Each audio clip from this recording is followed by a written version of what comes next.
Hello friends, welcome to my channel crack civil services.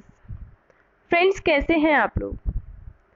इस video series में हम geography discuss कर रहे हैं और आज का हमारा टॉपिक है इंडियन सॉइल्स। इंडियन सॉइल्स के ऊपर इससे पहले मैंने आप लोगों को एक वीडियो और प्रोवाइड करा दी है जिसमें हमने 4 तरीके की सॉइल्स को ऑलरेडी डिस्कस कर लिया है जो कि मोस्ट इम्पॉर्टेंट थी। आज हम रिमेनिंग सॉइल्स को डिस्कस करेंगे और इस टॉपिक को कंप्लीट करेंगे। तो फ्रेंड्स, अगर आप लोग सिविल सर्विसेज की तैयारी कर रहे हैं और हमारे चैनल पर नए हैं तो प्लीज़ चैनल को सब्सक्राइब ज़रूर कर लीजिएगा। यहाँ से आप लोगों को बेस्ट कंटेंट मिलेगा, ये मेरी गारंटी है। इस वीडियो को देखिए, ये वीडियो आप लोगों को थोड़ी सी भी पसंद आई है तो इसे लाइक ज़रूर कर दीजिएगा, अपने फ्रेंड्स के साथ शेयर कीजिएगा। और आप लोग इस वीडियो को रेट एंड रिव्यू कर सकते हैं कॉमेंट सेक्शन में, अपने कॉमेंट्स ज़रूर दीजिएगा। तो फ्रेंड्स, स्टार्ट करते हैं। इंडिया की 5th इम्पॉर्टेंट सॉइल है रेड सॉइल। रेड सॉइल की जो पीएच रेंज है वो 5.5 से लेकर 7.5 तक होती है। रेड सॉइल कौन सी रॉक से बनती है? तो रेड सॉइल बनती है इग्नियस रॉक से और मेटामॉर्फिक रॉक से। जब इग्नियस रॉक्स और मेटामॉर्फिक रॉक्स की वेदरिंग होती है, ये टूटती हैं पाउडर की फॉर्म में, तो हमारी रेड सॉइल बनती है। कहीं ना कहीं ये दोनों ही रॉक्स वॉल्केनिक हैं ओरिजिन में। रेड सॉइल कम फर्टाइल होती है, कम उपजाऊ होती है। कौन कौन सी सॉइल से? ब्लैक सॉइल और एलुवियल सॉइल से कम उपजाऊ होती है। रेड सॉइल की जो वाटर रिटेंटिव कैपेसिटी है वो भी कम है, मतलब ये पानी को होल्ड नहीं कर सकती है। रेड सॉइल का जो कलर है वो रेड किस लिए होता है? इसमें आयरन की प्रेजेंस होती है, फेरस ऑक्साइड की प्रेजेंस होती है, इसलिए इसका कलर रेड दिखता है। रेड सॉइल में कौन कौन से मिनरल्स की कमी होती है? ये बहुत इंपॉर्टेंट है। नाइट्रोजन की कमी होती है, लाइम जो हमारा चूना होता है उसकी भी कमी होती है, मैग्नीशिया, ह्यूमस और फॉस्फेट, इन सब चीज़ों की कमी होती है।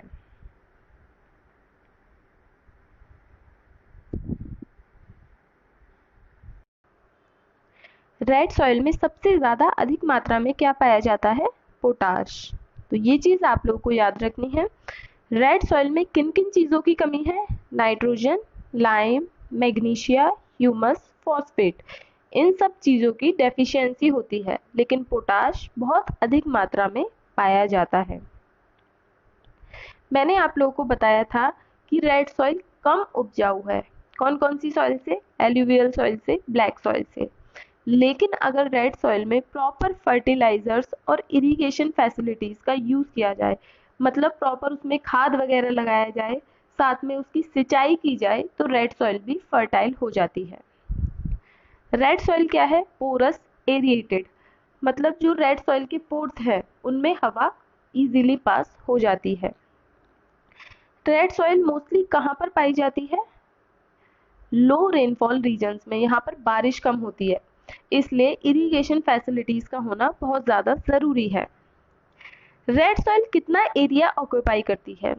रेड सॉइल करती है 3.5 लाख स्क्वायर किलोमीटर एरिया, जो कि भारत के 10.6% एरिया है। ये कहाँ पर पाई जाती है? ऑलमोस्ट पूरे तमिलनाडु में। उसके अलावा मैं आप लोगों को मैप पर भी शो करूंगी। मैंने पुरानी वीडियो में भी मैप पर शो किया था कि कौन सी सॉइल कहाँ पर पाई जाती है। तो ये मोस्टली पूरे तमिलनाडु में रेड सॉइल पाई जाती है। तमिलनाडु के अलावा डेक्कन प्लेटू पर रेड सॉइल कहाँ कहाँ पर पाई जाती है? छोटा नागपुर प्लेटू, तेलंगाना, नीलगिरीज, कर्नाटका, आंध्र प्रदेश, इन सभी जगह पर रेड सॉइल पाई जाती है।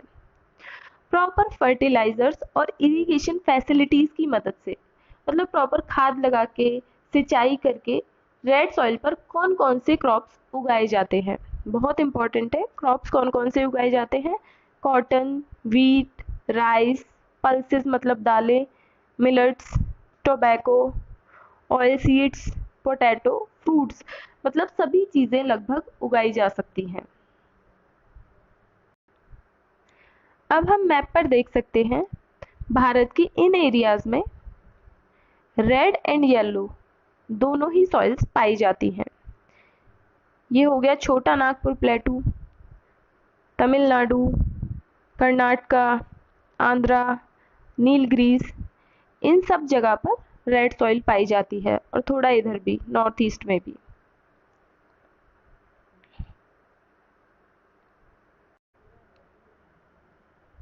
अब हम बात करते हैं लेटेराइट सॉइल की। लेटेराइट सॉइल की जो पीएच वैल्यू होती है वो 5.5 से कम होती है। लेटेराइट जो शब्द है वो कौन से शब्द से बना है? लेटर से, जिसका मतलब होता है ब्रिक यानी कि ईंट। ये चीज मैं आप लोगों को डिटेल में समझाऊंगी। लेटेराइट सॉइल सॉफ्ट हो जाती है जब वो गीली होती है और हार्ड हो जाती है जब वो ड्राइड यानी कि सूखी हुई होती है। सॉफ्ट हो जाती है जब वो वेट होती है और हार्ड हो जाती है जब वो ड्राइड होती है। अब हम बात करते हैं लेटेराइट सॉइल कहाँ पर पाई जाती है। जहां पर हमारा alternate hot and wet season होता है, लेटेराइट सॉइल वहां पर पाई जाती है। इसके अलावा ये हाईलैंड्स पे पाई जाती है। देखिए, लेटराइजेशन का जो प्रोसेस है पहले उसे समझते हैं। जब बारिश का टाइम होता है, क्योंकि हॉट एंड वेट, जहां पर alternative hot and wet cycles होती है, ये वहीं पर पाई जाती है। तो जब बारिश का समय होता है तब क्या होता है, लाइम और सिलिका, जो सॉइल में लाइम और सिलिका होते हैं वो नीचे चले जाते हैं। लेकिन जैसे ही हॉट सीजन आता है, गर्म सीजन आता है, तो ये लाइम और सिलिका कैपिलरी एक्शन से ऊपर आ जाते हैं सरफेस पे, और क्योंकि ये पाउडर की फॉर्म में होते हैं तो ये झड़ जाते हैं, लाइम और सिलिका हट जाते हैं।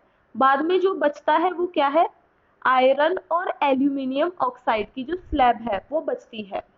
और ये जो आयरन और एल्यूमिनियम ऑक्साइड की स्लैब है, ये बिल्डिंग मटेरियल्स में भी यूज होती है। इसीलिए यहाँ पर जो शब्द है वो ब्रिक लिया गया है एज अ बिल्डिंग मटेरियल। तो यही होती है हमारी लेटेराइट सॉइल। इसकी प्रॉपर्टीज के बारे में डिस्कस करते हैं। क्योंकि लेटेराइट सॉइल ऐसे रीजन्स में पाई जाती है जहां पर टेम्परेचर हाई होता है, तो इसलिए लेटेराइट सॉइल में ह्यूमस कंटेंट कम होता है। ह्यूमस कंटेंट कम क्यों होता है? हाई टेम्परेचर की वजह से ह्यूमस के ऊपर बैक्टीरियल एक्शन ज़्यादा हो जाता है और जो प्लांट्स हैं वो उसको एब्जॉर्ब कर लेते हैं, तो इसलिए ह्यूमस कंटेंट कम होता है। लेटेराइट सॉइल किस किस में रिच है, ये चीज़ मैंने आप लोगों को बताई। आयरन और एल्यूमिनियम में रिच है। लेटेराइट सॉइल में किस किस की कमी होती है? नाइट्रोजन, पोटाश, लाइम, ह्यूमस, इन सब चीज़ों की कमी होती है। और इसका जो कलर है वो कैसा होता है? रेड कलर होता है। रेड कलर क्यों होता है? क्योंकि इसमें भी आयरन ऑक्साइड प्रेजेंट है।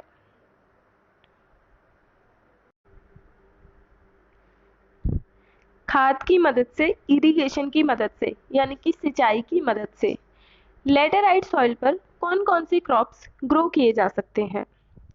तो लेटेराइट सॉइल पर जनरली प्लांटेशन क्रॉप्स ग्रो किए जाते हैं, जैसे कि tea, coffee, rubber, cinchona, coconut, areca nut यानी कि सुपारी।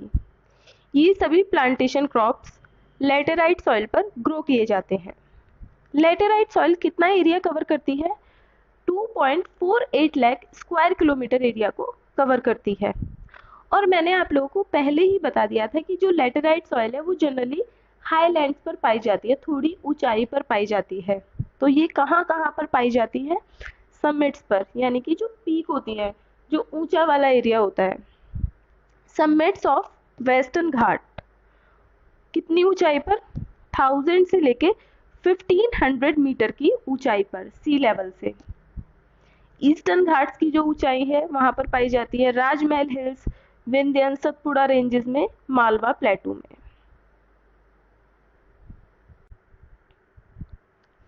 अब हम बात करते हैं डेजर्ट सॉइल की।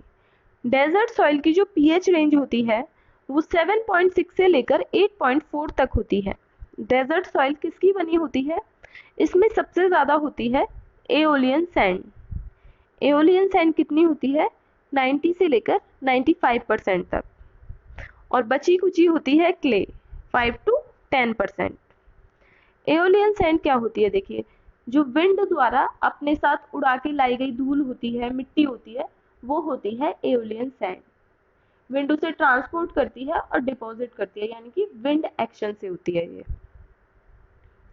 डेजर्ट सॉइल कितना एरिया कवर करती है, ये कवर करती है 1.42 लाख स्क्वायर किलोमीटर एरिया को, जो कि भारत के एरिया के 4.32% है।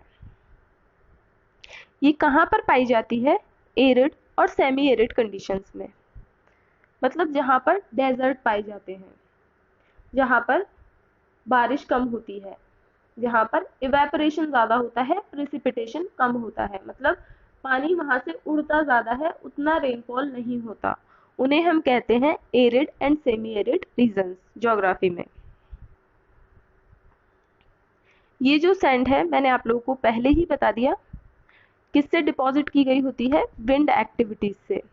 हवा अपने साथ इस सैंड को उड़ाकर लाई होती है और डिपॉजिट कर देती है।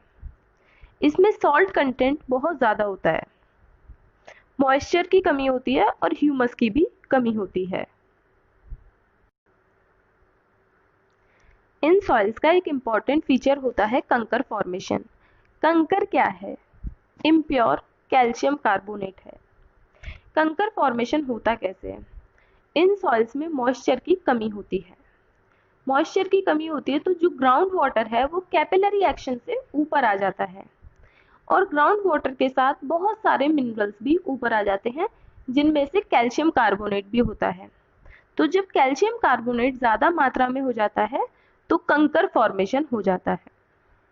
अब देखिए, इस सॉइल में नाइट्रोजन की कमी होती है, लेकिन जो फॉस्फेट है वो नॉर्मल क्वांटिटी में पाया जाता है। सॉइल का जो टेक्सचर है वो सैंडी होता है, और इसका जो कलर है वो रेड से लेकर ब्राउन तक होता है। ये कहाँ कहाँ पर पाई जाती है, मैंने आप लोगों को बता ही दिया, एरिड और सेमी एरिड रीजन्स में, राजस्थान के, पंजाब के, हरियाणा के, और ये आगे तक फैली हुई है। विंड की वजह से विंड इसे उड़ा के ले गई आगे तक, कहाँ तक, इंडस बेसिन तक। अब हम बात करते हैं माउंटेन सॉइल्स की। माउंटेन सॉइल्स की जो पीएच रेंज है वो 5 से लेकर 6.5 तक होती है। माउंटेन सॉइल सबसे ज़्यादा सॉइल इरोजन को लेकर प्रोन है, मतलब सबसे ज़्यादा मृदा अपरदन इन मिट्टियों का ही होता है। क्यों होता है, देखिए क्योंकि माउंटेन्स के जो स्लोप हैं वो स्टीप होते हैं, उसके अलावा जब हैवी रेनफॉल हो जाती है, बारिश बहुत ज़्यादा हो जाती है, तो ये जो मिट्टी है बारिश के पानी के साथ बह जाती है, तो इनका सॉइल इरोजन हो जाता है। इसीलिए माउंटेन सॉइल बहुत ज़्यादा थिन होती हैं, ये बहुत ही पतली होती हैं, इनकी सॉइल प्रोफाइल डेवलप नहीं हो पाती है, और ये इनफर्टाइल होती हैं, उतनी उपजाऊ भी नहीं होती हैं। इनमें ह्यूमस की अधिक मात्रा होती है, लेकिन इनमें पोटाश, फॉस्फोरस और लाइम तीनों ही चीज़ों की कमी होती है। पोटाश, फॉस्फोरस और लाइम की कमी होती है। जनरली ये वैली की तरफ, जहाँ पर मतलब घाटी होती है, वहाँ पर ये लोमी होती है, चिकनी मिट्टी होती है, लेकिन अपर साइड पर, मतलब जहाँ पर पीक होती है, वहाँ पर ये कोर्स होती है, मोटी होती है। इनमें कौन कौन से क्रॉप्स ग्रो किए जाते हैं, टी यानी कि चाय, कॉफ़ी, स्पाइसेस यानी कि मसाले, और ट्रॉपिकल फ्रूट, ये सभी ग्रो किए जाते हैं। ये कहाँ कहाँ पर पाई जाती हैं, जितने भी हमारे माउंटेनियस रीजन्स हैं, जम्मू कश्मीर, हिमाचल प्रदेश, उत्तरांचल, आसाम, सिक्किम, अरुणाचल प्रदेश, जितने भी ये हमारे हिमालयन स्टेट्स हैं, इन सभी में पाई जाती है। अब हम बात करते हैं पीटी सॉइल्स के बारे में। अब हम बात करते हैं पीटी सॉइल्स की। पीटी सॉइल्स कौन से एरियाज में पाई जाती हैं, जहाँ पर हैवी रेनफॉल हो, बहुत ज़्यादा बारिश होती हो, और हाई ह्यूमिडिटी हो, मतलब नमी, आर्द्रता बहुत ज़्यादा हो, जिसकी वजह से वेजिटेशन अच्छा ग्रो करता हो, जो हमारे प्लांट्स हैं वो बहुत ज़्यादा ग्रो करते हों, और जब प्लांट ज़्यादा ग्रो करेंगे तो ऑर्गेनिक मैटर ज़्यादा इकट्ठा हो जाएगा। जैसे ही प्लांट मरेंगे, गिरेंगे, सड़ेंगे, तो ऑर्गेनिक मैटर बनता चला जाएगा। तो ऐसे एरियाज में सॉइल में ह्यूमस बहुत ज़्यादा हो जाता है, ऑर्गेनिक कंटेंट भी बढ़ जाता है। इन सॉइल्स में जो ऑर्गेनिक मैटर होता है वो 40 से लेकर 50% तक होता है। और ये सॉइल्स कैसे कलर की होती हैं? नॉर्मली ब्लैक कलर की होती हैं, और ये कई कई जगह पर एल्कालाइन भी होती हैं। ये सॉइल्स कहाँ पर पाई जाती हैं? तराई बेल्ट में पाई जाती हैं, जैसे कि बिहार के नदन पार्ट में, उत्तराखंड के सदर्न पार्ट में। उसके अलावा कोस्टल एरियाज में पाई जाती हैं, coastal areas of West Bengal, Orissa, Tamil Nadu. तो फ्रेंड्स, आज हमने इंडिया की सभी सॉइल्स कवर कर लिए हैं और बहुत ज़्यादा डिटेल में कवर करी हैं। आप लोग सभी क्वेश्चंस को इजीली आंसर कर पाएंगे अगर आप लोगों ने ये दोनों वीडियोस देख ली हैं। तो सॉइल का कोई भी पोर्शन हमने छोड़ा नहीं है, सारी चीज़ें कवर करी हैं, कहाँ से पाई जाती हैं, क्या क्या मिनरल्स होते हैं, कौन कौन से क्रॉप्स उगाए जाते हैं। अगर आप लोगों को ये वीडियो पसंद आई है तो लाइक ज़रूर कीजिएगा। आप लोग हमारे टेलीग्राम चैनल से जुड़ सकते हैं। टेलीग्राम चैनल पर हम आप लोगों के क्वेश्चंस के आंसर करते हैं, क्वेरीज को सॉल्व करते हैं, उसके अलावा क्विज कंडक्ट कराते हैं। तो टेलीग्राम चैनल का लिंक मैंने डिस्क्रिप्शन बॉक्स में प्रोवाइड करा दिया है। ये वीडियो थोड़ी सी भी पसंद आई है तो ज़रूर अपने फ्रेंड्स के साथ शेयर कीजिए। चैनल पर नए हैं तो अभी के अभी सब्सक्राइब कर लीजिए, जल्दी से सब्सक्राइब वाला बटन दबाइए, रेड बटन प्रेस कीजिए और बेल आइकॉन भी प्रेस कर लीजिए, जिससे कि हमारी वीडियो सबसे पहले आप लोगों तक पहुंच सके। फ्रेंड्स, उसके अलावा मैं आप लोगों के रिव्यूज चाहती हूँ कि ये वीडियो आप लोगों को कैसी लगी, कमेंट करके ज़रूर बताइएगा। Thank you so much.